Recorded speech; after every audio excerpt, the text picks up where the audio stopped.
Bonjour et bienvenue dans l'édition spéciale du Catch-up de l'industrie.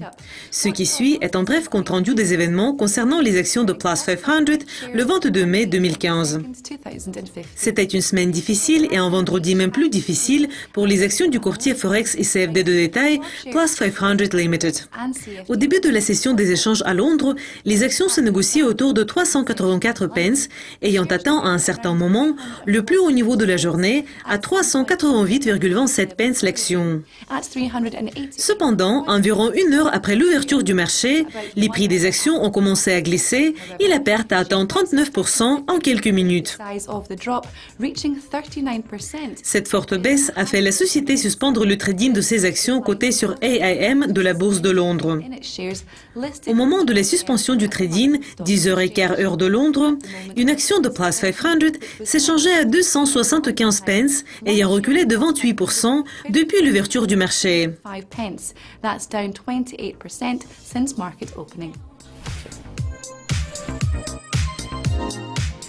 Nous continuons et la négociation des actions de Plus 500 Limited a repris 3 heures après avoir été suspendue.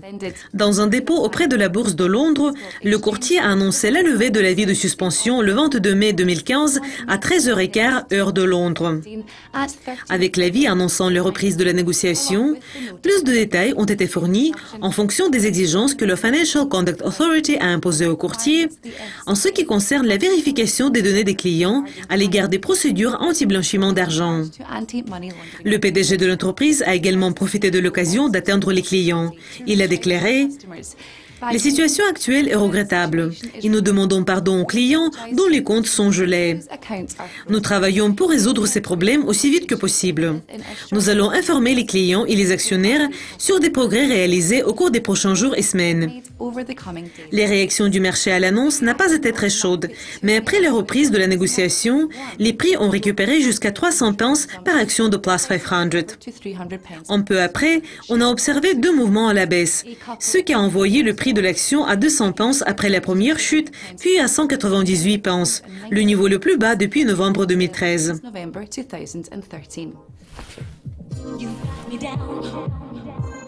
Et voici les conséquences. Le fournisseur de plateforme des options binaires Tech Financials Inc. a vu ses actions se négocier plus de 25% plus bas cette semaine.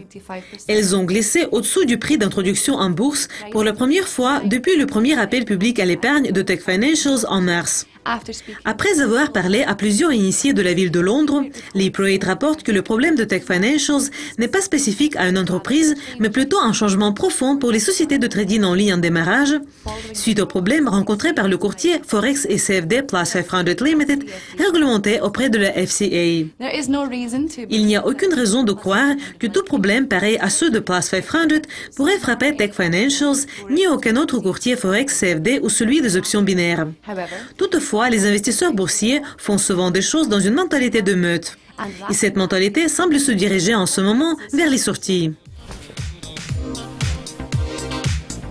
C'est tout pour aujourd'hui. Merci d'avoir regardé cette édition spéciale.